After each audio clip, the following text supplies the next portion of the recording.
आज के इस प्रोग्राम के सदर सीपी बशीर साहब, स्टेज पर बैठे पॉपुलर फ्रंट ऑफ इंडिया के नेशनल लीडर्स, स्टेट लीडर्स, मेरे सामने बैठे हुए मेरे भाइयों बहनों, आप सबको अस्सलाम वालेकुम वरहमतुल्लाहि वबरकातुहू।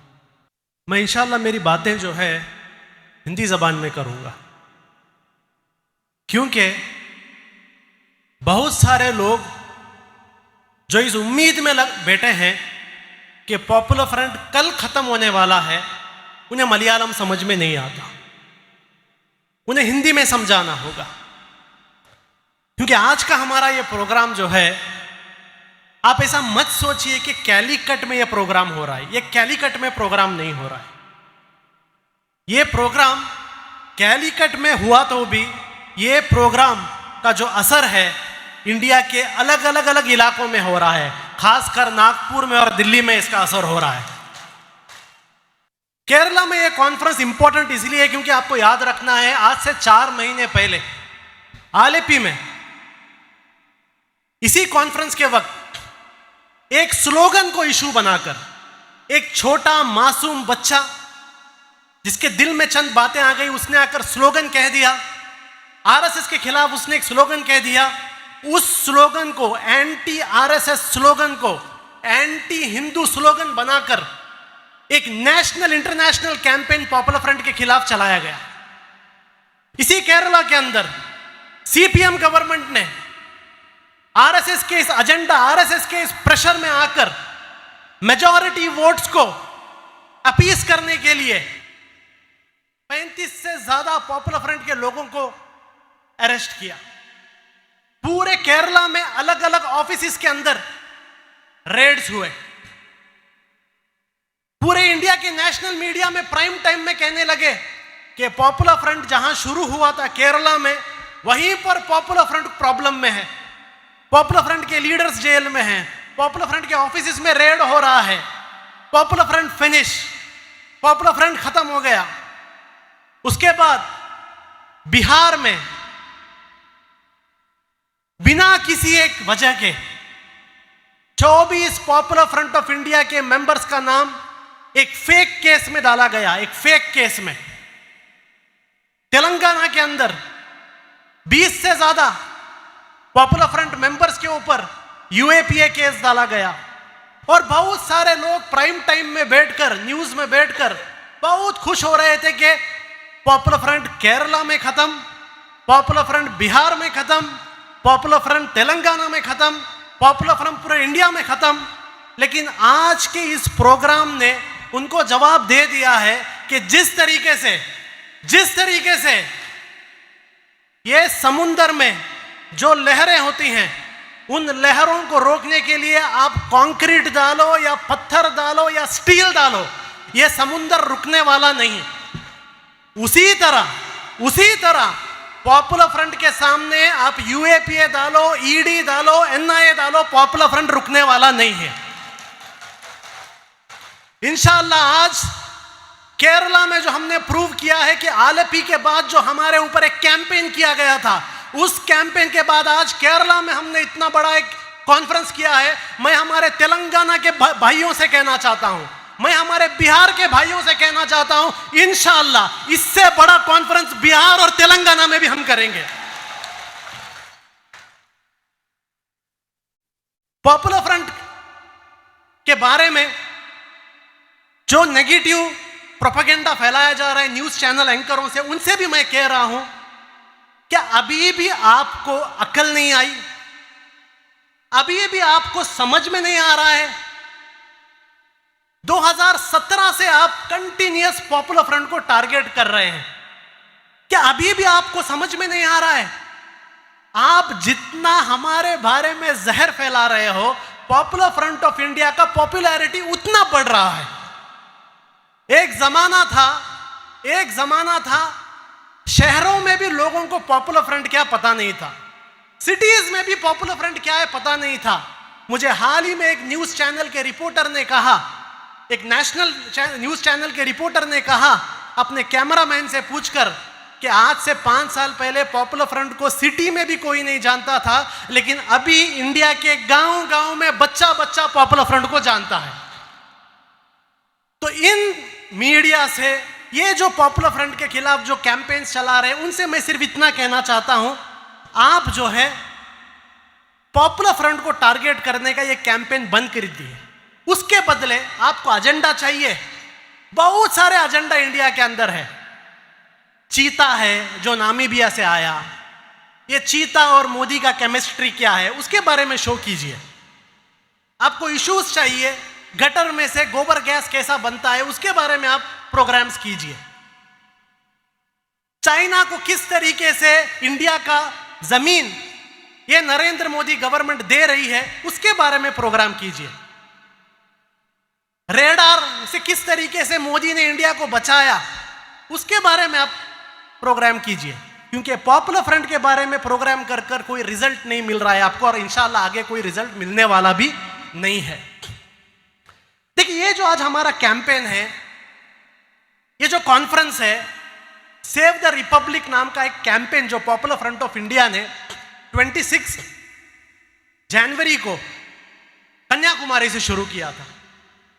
देखिए, पॉपुलर फ्रंट को जो लोग जानते हैं, जो पॉपुलर फ्रंट को स्टडी करते हैं, वो लोग एक बात जानते हैं कि पॉपुलर फ्रंट शुगर कोटेड बात नहीं करता।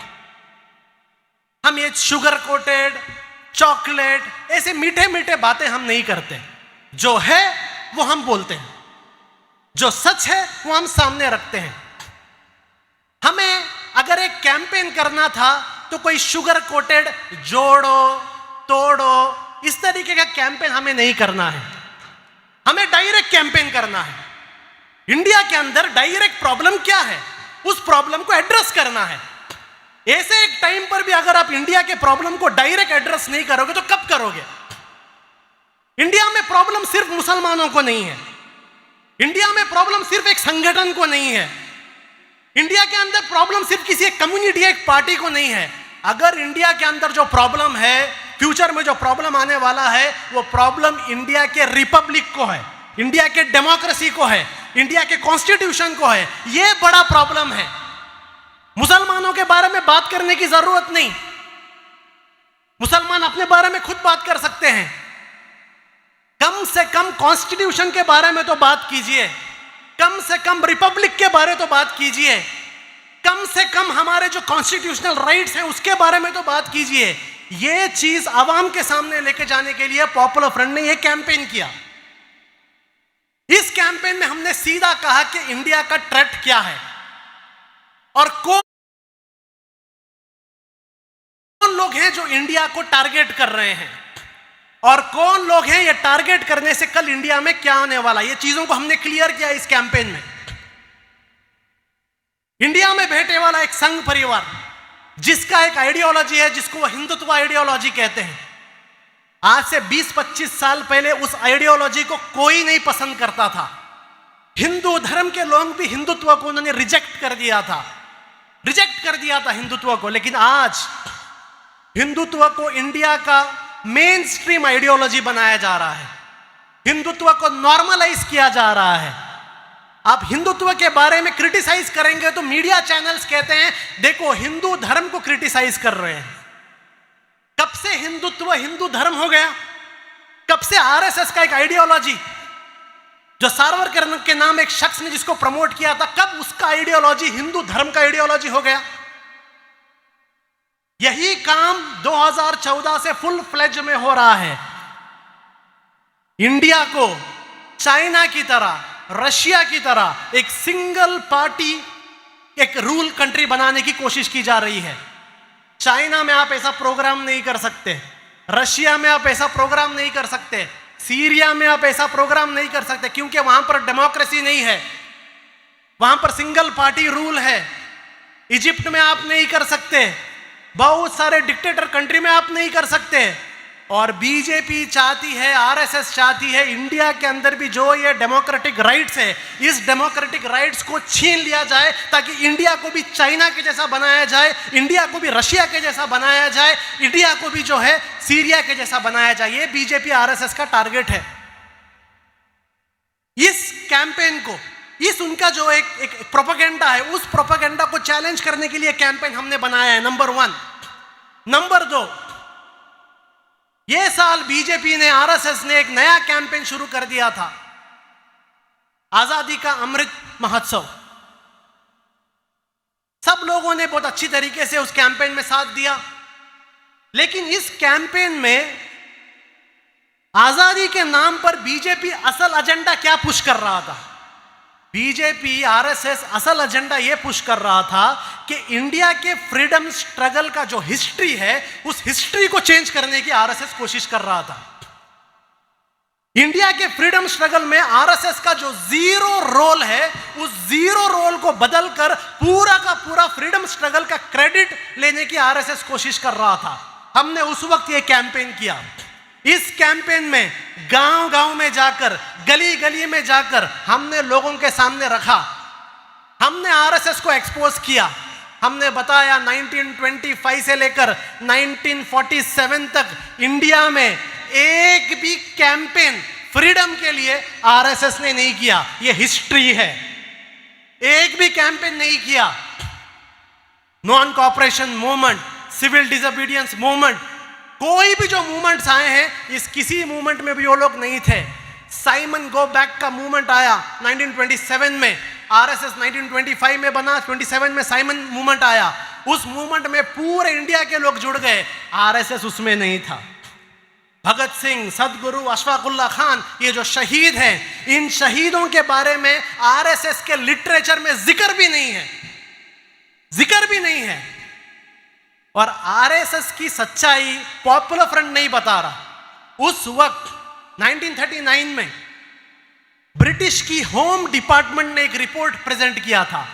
ब्रिटिश की होम डिपार्टमेंट ने एक रिपोर्ट प्रेजेंट किया था। उस रिपोर्ट में ब्रिटिश की होम डिपार्टमेंट ने आरएसएस को सर्टिफिकेट दिया था कि आरएसएस से हमें कुछ भी प्रॉब्लम नहीं, आरएसएस से हमें कुछ भी प्रॉब्लम नहीं। ये गद्दारी का काम करने वाले आरएसएस है।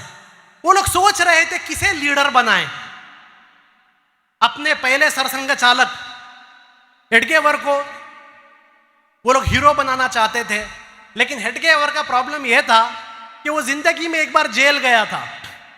मेरे स्टेज में भी यहां बहुत सारे लोग हैं जो जेल को गए हैं। हेडगेवर का बायोग्राफी में आता है कि जब वो जेल में गया था, जेल से बाहर आने के बाद उसके कपड़े उसको फिट नहीं हो रहे थे क्योंकि इतना मोटा हो गया था। जेल में जो जाते हैं वो दुबले हो जाते हैं। यह आदमी जेल में जाके मोटा कैसे हो गया? उसी बायोग्राफी में आता है कि उस जेल का जो ब्रिटिश जेलर था, उसके साथ एडगेवर के बहुत अच्छे ताल्लुकात थे।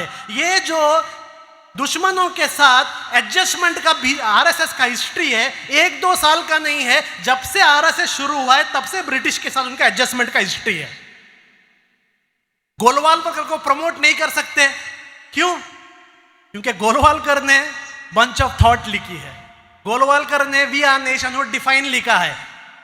और जो भी आदमी बंच ऑफ थॉट और वी आर नेशनहुड डिफाइन किताब पढ़ता है, उसमें पता है कि यही गोलवालकर था जिसने इंडिया में कहा था, ओ हिंदुओं, तुम ब्रिटिशों से लड़कर अपना खून मत वेस्ट करो, अपना खून बचा के रखो, क्योंकि तुम्हें ये खून बचा के रखना है असल दुश्मनों से लड़ने के लिए। वो असल दुश्मन कौन है? नंबर 1 मुस्लिम, नंबर 2 क्रिश्चियन, नंबर 3 कम्युनिस्ट। इनसे लड़ने के लिए अपना खून बचाओ। यह गोलवालकर को भी हीरो नहीं बना सकते, आरएसएस हिस्ट्री चेंज नहीं कर सकता।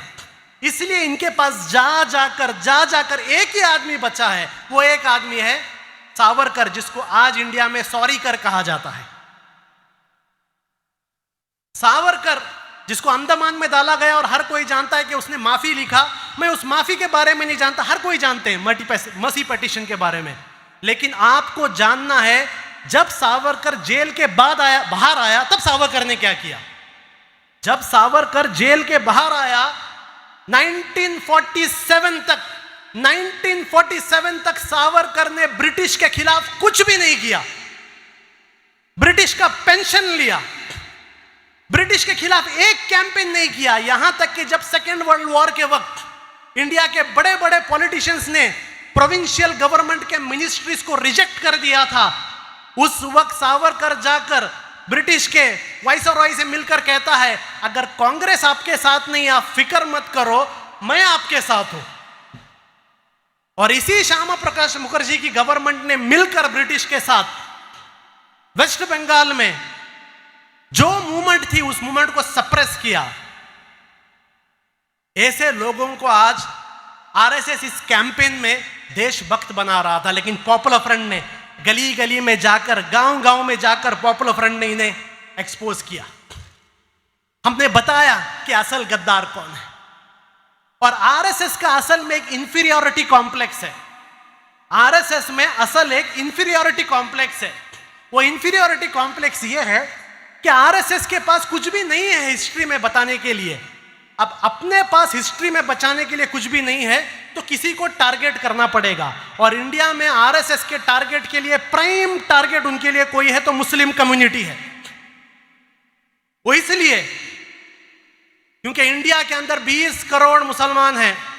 इन 20 करोड़ मुसलमानों को ना तो कत्ल कर सकते हैं, ना तो 20 करोड़ मुसलमानों को इंडिया से बाहर भेज सकते हैं। तो क्या करो? Demonise them, alienate them, harass them, oppress them, second class citizen बनाओ। यह गोलवालकर ने कहा था और आज वही चल रहा है इंडिया में। आज अफसोस अलग अलग कम्युनिटीज हैं, सारे कम्युनिटीज ने कहीं ना कहीं बीजेपी के साथ कॉम्प्रोमाइज कर दिया है।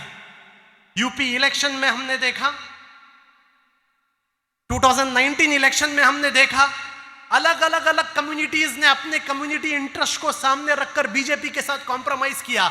अगर इंडिया में कोई एक कम्युनिटी थी जिसने बीजेपी के कम्युनल एजेंडा के साथ कॉम्प्रोमाइज नहीं किया तो इंडिया में मुस्लिम कम्युनिटी थी। मुस्लिम कम्युनिटी ने उनके साथ कॉम्प्रोमाइज नहीं किया, इसलिए हम प्राइम टारगेट हैं। वो प्राइम टारगेट की वजह से आज हम इंडिया में देख रहे हैं anything and everything that is Muslim is a crime. नमाज पढ़ना क्राइम, हलाल खाना क्राइम, हिजाब पहनना क्राइम, अजान क्राइम, मस्जिद क्राइम, हर चीज क्राइम। एक कम्युनिटी को टारगेट करने के लिए पूरी की पूरी गवर्नमेंट मिशनरी को इस्तेमाल किया जा रहा है। क्या है ये बुलडोजर? क्या है बुलडोजर? कितने आरएसएस वालों के घरों में बुलडोजर आए, कितने बीजेपी के घरों वाले में बुलडोजर आए? क्यों ये बुलडोजर सिर्फ मुसलमानों के घरों में आ रहे हैं? क्यों? गवर्नमेंट मशीनरी का मिसयूज है। क्यों यूएपीए सिर्फ मुसलमानों पे लगाया जा रहा है? कर्नाटक के अंदर एक वीक के अंदर, 1 वीक के अंदर 3 मर्डर हुए। मसूद, प्रवीण, फाजिल, 3 मर्डर हुए। मसूद के मर्डर में no compensation, no UAPA, no NIA. Fazil के मर्डर में no compensation, no UAPA, no NIA. Praveen के मर्डर में यूएपीए, एनआईए, कॉम्पेंसेशन, हैरेसमेंट, हर चीज। ये किसके लिए है रूल्स? एनआईए का काम क्या है आज इंडिया में? केरला में आई थी एनआईए निकाह को इन्वेस्टिगेट करने के लिए, लेकिन अभी एनआईए का रोल बदल गया है। अभी एनआईए का रोल क्या है? एनआईए को क्या काम दिया गया? एनआईए का काम है एक 302 मर्डर केस को, एक 307 अटेम्प्ट टू मर्डर केस को, इन 153A केस को किस तरीके से टेरर केस में कन्वर्ट करें, यह टास्क एनआईए को दिया गया है। पूरे इंडिया में एनआईए कहां पर भी रेड करता है, रेड के बाद प्रेस रिलीज में लास्ट में एक लाइन आता है। वो लाइन में क्या लिखा जाता है? Terror, creating terror, creating terror. और एनआईए को पता है, बीजेपी को पता है कि कोर्ट में, ट्रायल में वो प्रूव नहीं कर सकते। लेकिन इस गवर्नमेंट की नई पॉलिसी है, इस गवर्नमेंट की नई पॉलिसी है, हमें प्रूव नहीं करना है, हमें सिर्फ हैरेस करना है, हम बेल ही नहीं देंगे। इसलिए आप देखिए, जामिया के बच्चे, जेएनयू के बच्चे, कैंपस फ्रंट के स्टूडेंट्स, अंशद और फिरोज, सिद्दीक कापन, इन्हें बेल भी नहीं मिलता। वहीं पर आप देखेंगे कर्नाटक के अंदर फाजिल के मर्डर में जिन लोगों को अरेस्ट किया गया था, 1 महीने के अंदर उन्हें बेल हो जाता है। 1 महीने के अंदर बेल हो जाता है, 1 महीने के अंदर वो बाहर आ जाते हैं, फ्री हो जाते हैं। बिल्किस बानो का रेप होता है, पूरी दुनिया शॉक में हो जाती है, उनको फ्री किया जाता है। पूरे दुनिया में एक आवाज उठती है, कोई केयर नहीं करता। असल में ये गवर्नमेंट मैसेज दे रहा है, असल में ये गवर्नमेंट मैसेज दे रहा है कि we don't care, we don't care. हम लोग एंटी मुस्लिम एक्टिविटीज को अब छुपाएंगे नहीं। आरएसएस का एजेंडा अभी हिडन नहीं है, पहले हिडन था, अभी आरएसएस का एजेंडा हिडन नहीं है, आरएसएस का एजेंडा ओपन है। इस ओपन एंटी मुस्लिम एजेंडा को आरएसएस लेके गई है और उस एंटी मुस्लिम एजेंडा को इंप्लीमेंट करने के लिए अलग अलग इंस्टीट्यूट्स को इस्तेमाल किया जा रहा है, अलग अलग एजेंसीज को इस्तेमाल किया जा रहा है। अब मुस्लिम कम्युनिटी का भी मैं चंद बातें आपके सामने रखना चाहता हूं। सिर्फ दूसरों के बारे में बोलेंगे तो काफी नहीं है। मुस्लिम कम्युनिटी के अंदर एक प्रॉब्लम यह है, हम सोच रहे हैं कि चंद सेक्युलर लीडर से ये लोग हमारी हिफाजत कर देंगे। हमारी एक प्रॉब्लम है, हम लोग यहां वहां मसीहा को ढूंढते हैं। मसीहा, केरला में पिनारायण विजयन, तमिलनाडु में स्टालिन, वहां ममता। इतना इनके ऊपर एक इज्जत, इतना इनके ऊपर भरोसा, सिर्फ उनके नाम के आगे रजी अल्लाह ताला अन्हु लगाना बाकी है। सिर्फ ये पेंडिंग है, बाकी सब हो गया, बाकी सब हो गया।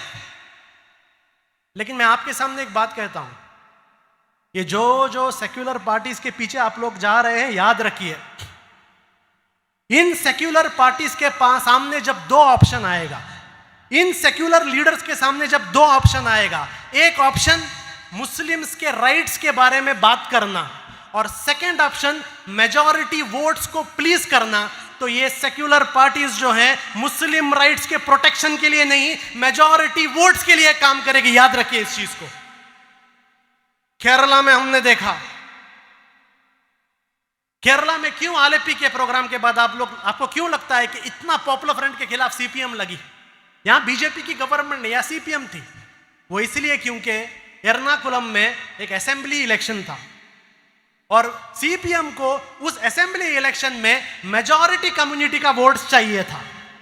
जब मेजॉरिटी कम्युनिटी की वोट चाहिए, उस वक्त सीपीएम ने मुस्लिम्स के राइट्स को भी रिजेक्ट कर दिया, मुसलमानों के घरों में रेड किया, क्योंकि सीपीएम को मेजॉरिटी कम्युनिटी को दिखाना था कि हम प्रो मुस्लिम नहीं हैं, हम प्रो मुस्लिम नहीं हैं। और यह बीमारी सिर्फ सीपीएम की नहीं है। तेलंगाना के अंदर रसूलुल्लाह सल्लल्लाहु अलैहि वसल्लम के शान में गुस्ताखी करने वालों के ऊपर लाइट केस लग जाता है, लेकिन अब्दुल कादिर नाम का एक शख्स जो एक जेन्युइन मार्शल आर्ट एकेडमी चलाता है, उसके ऊपर यूएपीए वहां की टीआरएस गवर्नमेंट लगाती है। हर सेक्युलर स्टेट्स में आप देखिए, हर सेक्युलर स्टेट में आपको यही दिखेगा। जब बात मुसलमानों की आती है, मुसलमानों के राइट की आती है, यही सेक्युलर पार्टीज अपने सेक्युलर क्रेडेंशियल को भूल जाती है। ये लोग गांधी को बहुत याद करते हैं, लेकिन जब जरूरत पड़ता है तब गांधी को भूल जाते हैं। आपको पता होना चाहिए, गांधी के ऊपर भी, महात्मा गांधी के ऊपर भी आरएसएस के लोगों ने एक लेबल लगाया था। वो लेबल क्या था कि महात्मा गांधी प्रो मुस्लिम है। गोडसे को महात्मा गांधी से प्रॉब्लम क्या था? क्योंकि गोडसे कह रहा था कि महात्मा गांधी प्रो मुस्लिम है, पूरा का पूरा आरएसएस कह रहा था महात्मा गांधी प्रो मुस्लिम है।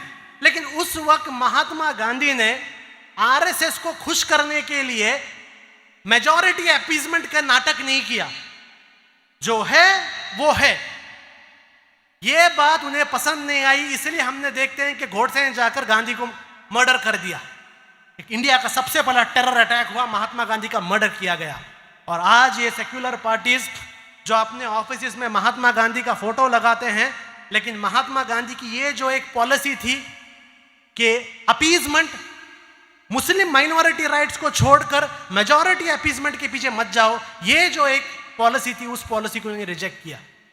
दूसरा चीज, आरएसएस से लड़ने के लिए स्ट्रॉन्ग कमिटमेंट चाहिए, जो कमिटमेंट इनके पास नहीं है। आपको एक स्टैटिस्टिक्स बताता हूं, 2014 से लेकर अब तक 167 सेक्युलर पार्टीज के एमएलए बीजेपी ज्वाइन कर चुके हैं। 167 एमएलए ने बीजेपी ज्वाइन किया है। उस 167 में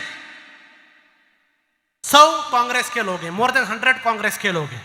यानी जहां पर मुस्लिम कम्युनिटी बीजेपी को दूर रखने के लिए, बीजेपी के कम्युनल एजेंडा को हराने के लिए, जहां पर मुस्लिम कम्युनिटी ने इन सेक्युलर पार्टीज को वोट दिया, वो सेक्युलर पार्टीज इलेक्शन में जीतने के बाद बीजेपी को सेक्युलर लोगों ने हरा दिया, लेकिन सेक्युलर पार्टीज ने बीजेपी को जिता दिया।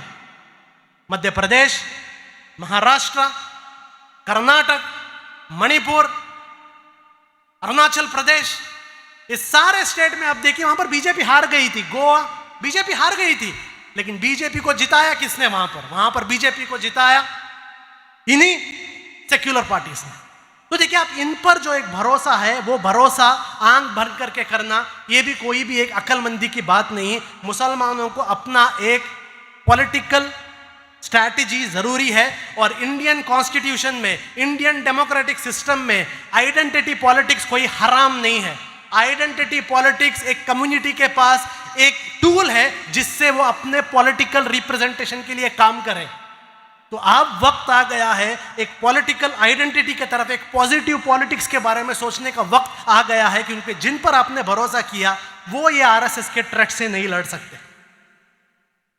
ये जो आज इंडिया के अंदर अपोजिशन पार्टीज बहुत हैं, लेकिन इंडिया में ऑपोजिशन नहीं है। इंडिया में ऑपोजिशन पार्टीज बहुत हैं, लेकिन ऑपोजिशन नहीं है। इसलिए आज आरएसएस समझ रहा है इंडिया के अंदर आरएसएस के एजेंडा के लिए अगर सबसे बड़ा ऑपोजिशन कोई है तो वो पॉपुलर फ्रंट ऑफ इंडिया है। इसमें कोई दो राय नहीं। क्यों आरएसएस पॉपुलर फ्रंट को अपना ऑपोजिशन समझता है? क्यों आरएसएस को हमारे से इतना प्रॉब्लम है? उसके चंद रीजंस हैं, वो रीजंस मैं आपके सामने रखता हूं। आरएसएस का फुल एजेंडा खौफ, डर, फियर, इसके ऊपर है आरएसएस का एजेंडा। अगर फियर नहीं रहा तो आरएसएस का एजेंडा नहीं चलेगा। आरएसएस के एजेंडा में सबसे इंपॉर्टेंट एजेंडा फियर है। आरएसएस चाहता है कि फियर डालें, लेकिन जहां जहां पॉपुलर फ्रंट आता है वहां से फियर भाग जाता है। तो आरएसएस का जो ये फियर का एजेंडा है, उस फियर के एजेंडे को पॉपुलर फ्रंट डिमोलिश करता है। ये एक रीजन है। आरएसएस चाहता है कि इंडियन मुस्लिम कम्युनिटी एक अनऑर्गेनाइज्ड मुस्लिम कम्युनिटी हो। अभी आपने देखा आज नरेंद्र मोदी ने चीता लाया। चीता क्या करता है? चीता एक ऑर्गेनाइज्ड हिरनों पर अटैक नहीं करता। चीता जो है उस हिरन को अलग कर कर, एलियनेट कर कर, सिंगल कर कर अटैक करता है। और आरएसएस हमेशा चाहता है कि मुस्लिम कम्युनिटी एलियनेट हो, डिवाइडेड हो, अनऑर्गेनाइज्ड हो, लेकिन पॉपुलर फ्रंट ने इस मुस्लिम कम्युनिटी को ऑर्गेनाइज कर दिया है। ये उन्हें बर्दाश्त नहीं।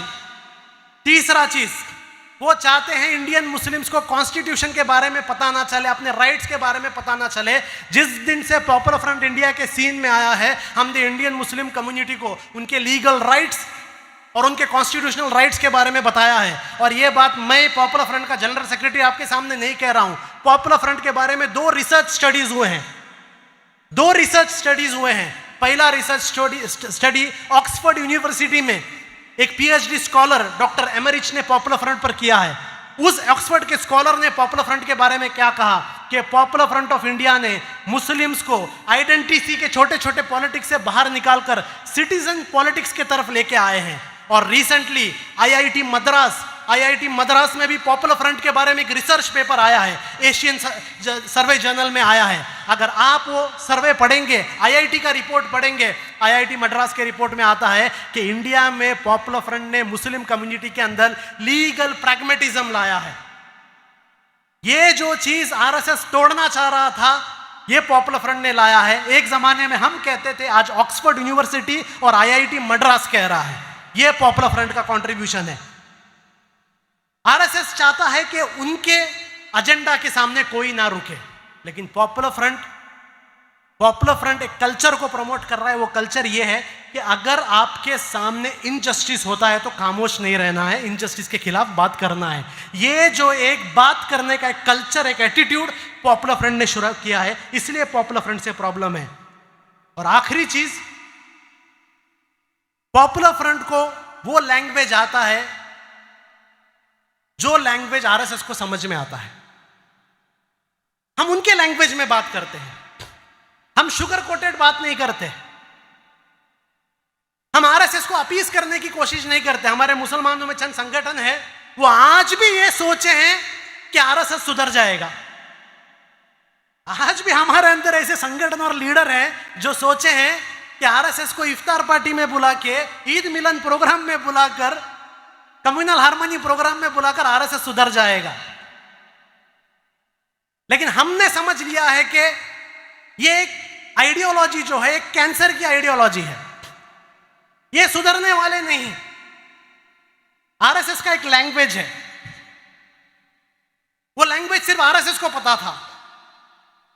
हमने उस लैंग्वेज को इंटरप्रेट करना सीख लिया और अभी हम आरएसएस से उसी लैंग्वेज में बात करते हैं। इसलिए आरएसएस को हमारे से प्रॉब्लम है। और जब इतना बड़ा एक ऑपोजिशन आरएसएस के खिलाफ रुकेगा, आपको क्या लगता है, क्या वो हमें आसानी से काम करने देंगे? नहीं।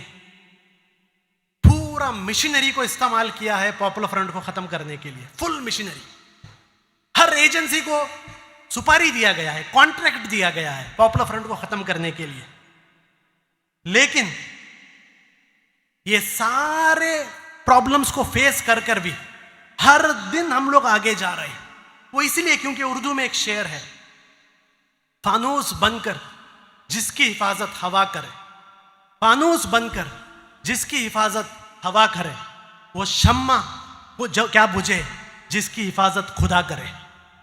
तो ये जो इतना सारा प्रॉब्लम्स ये लोग क्रिएट कर रहे हैं, ये प्रॉब्लम्स का एक असर हम पर नहीं हो रहा है, हमारे ग्रोथ पर इसका असर नहीं हो रहा है। 2009 में इसी कैलिकट में पॉपुलर फ्रंट 3 स्टेट्स में था। 2009 में इसी बीच में जब हमने पॉपुलर फ्रंट को नेशनल मूवमेंट लॉन्च किया था, 3 ऑर्गेनाइजेशन में पॉपुलर फ्रंट थे। आज 20 से ज्यादा स्टेट्स में पॉपुलर फ्रंट ऑफ इंडिया है। ये हमारा ग्रोथ है। अब लास्ट ऑप्शन जो हमारे सामने वो लोग लेके आ रहे हैं, जो मीडिया में प्रमोट कर रहे हैं, पॉपुलर फ्रंट को बैन करो, पॉपुलर फ्रंट को शट डाउन करो, शट डाउन करो, पॉपुलर फ्रंट को बैन करो। मीडिया डिमांड कर रहा है पॉपुलर फ्रंट को बैन करो। क्या समझा है मीडिया ने? क्या पॉपुलर फ्रंट रेलवे स्टेशन में कोई चाय का दुकान है? क्या आप लोग बंद कर देंगे? ये कोई चाय का दुकान नहीं जिसको आप बंद करेंगे। ये इंडिया में एक डेमोक्रेटिकली इंडियन कॉन्स्टिट्यूशन के बाउंड्री में के अंदर रहकर लीगली काम करने वाली एक ऑर्गेनाइजेशन है। लीगली हमें बैन करने के लिए इनके पास कोई ग्राउंड नहीं है, क्योंकि कोई भी एलिगेशन हम पर नहीं है। आप इंडिया में किसको बैन कर सकते हैं? आप इंडिया में उसको बैन कर सकते हो जो देश के खिलाफ काम करता है। और पॉपुलर फ्रंट के ऊपर आज तक ऑन रिकॉर्ड एक भी ऐसा इल्जाम नहीं है जो देश के खिलाफ है। टेरर ब्लेम लगाते, किस पर terror blame? Indresh Kumar popular front का एनईसी मेंबर नहीं है, याद रखिए।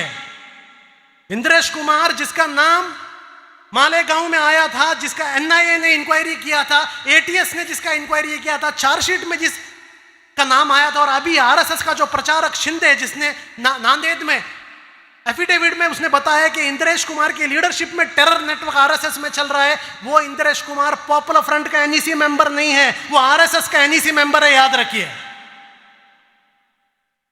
मालेगांव ब्लास्ट में कौन थे? आरएसएस था। केरला के अंदर कन्नूर में पुलिस के ऊपर क्रूड बॉम्ब डालने वाले कौन थे? आरएसएस वाले थे। किसके ऑफिस में बॉम्ब मिले? आरएसएस के ऑफिस में बॉम्ब मिले।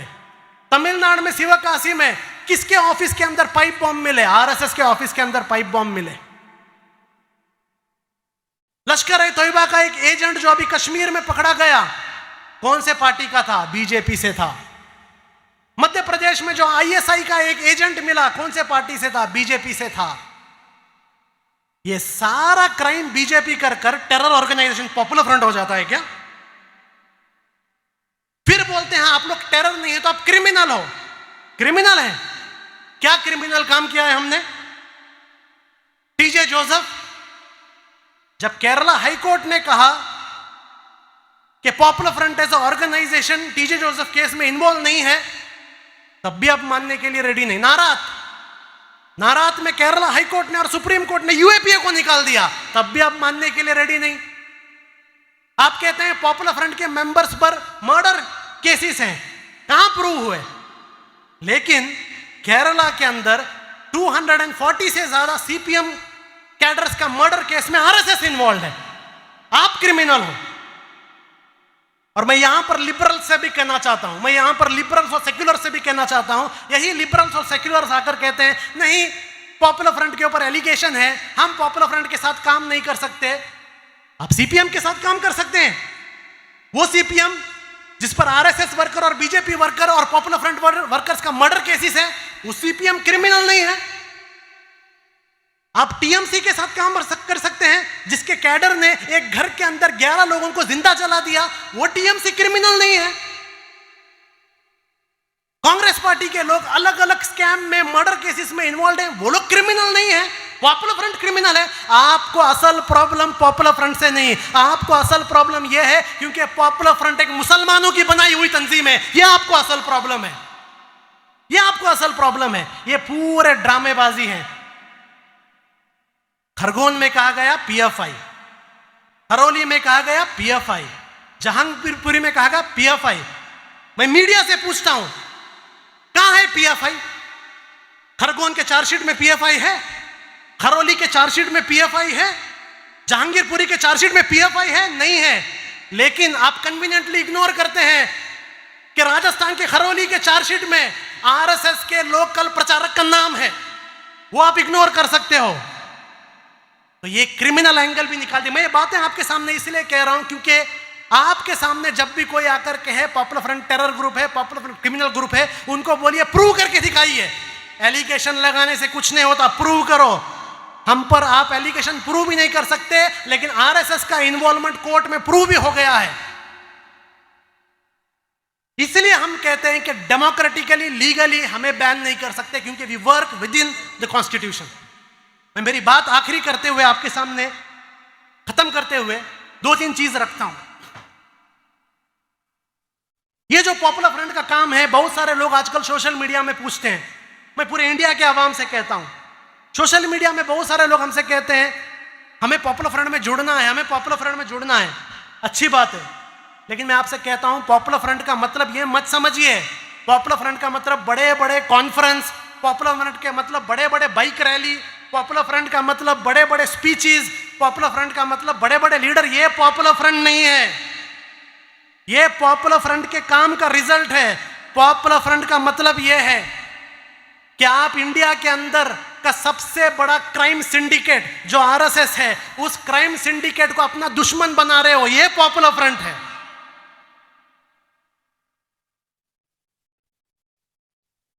शान जो हमारा भाई केरला में था जिसने अपनी जान दी, वो पॉपुलर फ्रंट है। पालक्काड़ में जुबैर, इकबाल, मुस्तफा, जैनुल आबिदीन, जैनुद्दीन, सैयद सलाउद्दीन, ये पॉपुलर फ्रंट है। इतना आसान नहीं है पॉपुलर फ्रंट में जुड़ना। चंद लोग सोचते हैं हम पॉपुलर फ्रंट में जुड़ेंगे तो स्टाइल मिलेगा, बैक सपोर्ट मिलेगा।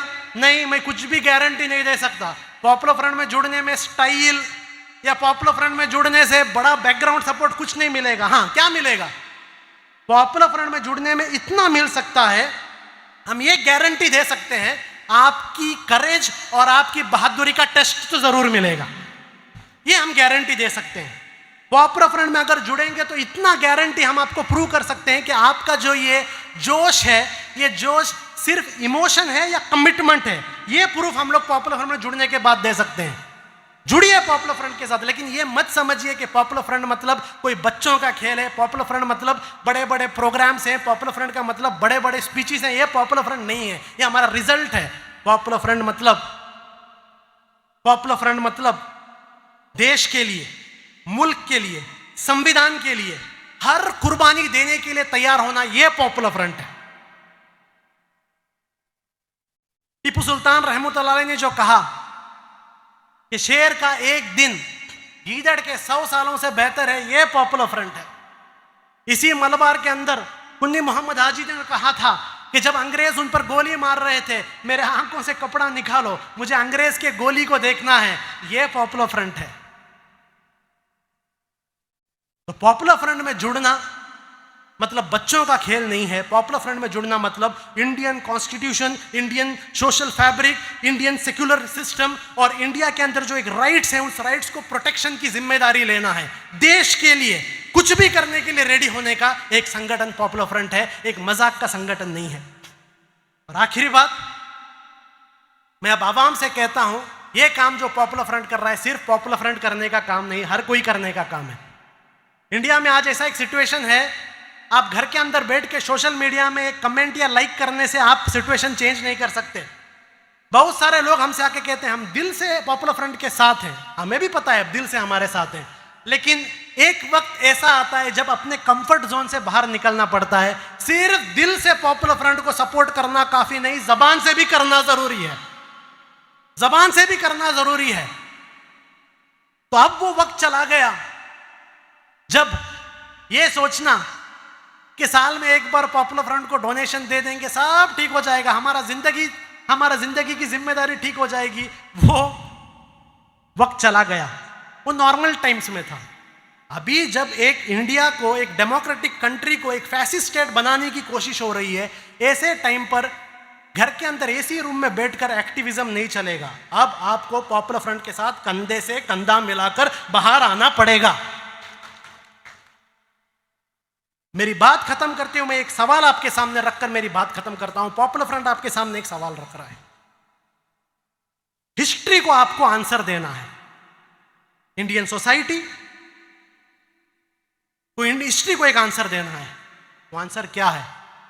जब 2014 के बाद इंडिया में डेमोक्रेसी को खत्म करने की कोशिश की जा रही थी, इंडिया के संविधान को खत्म करने की कोशिश की जा रही थी, इस वक्त में जब अपोजिशन अपना काम नहीं कर रहा था, उस वक्त ये जो हमारे देश के डेमोक्रेसी को खत्म करने वालों को किस तरीके से डेमोक्रेटिकली रेजिस्ट करें, ये बात जब पॉपुलर फ्रंट लोगों के सामने रख रहा था, उस वक्त आप क्या कर रहे थे? उस वक्त आप क्या कर रहे थे? आज से 30-40 साल बाद हिस्ट्री आपसे पूछने वाला है कि उस वक्त आपने क्या किया। उस वक्त सिर्फ आपने दिल के अंदर अपनी ख्वाहिशात को रखी, या उस ख्वाहिशात को दिल से बाहर निकाल के अपने ज़बान और अपने हाथों और पैरों तक लेके आकर आप इंडिया के डेमोक्रेसी को बचाने के लिए आपसे जो हो सकता है आपने किया?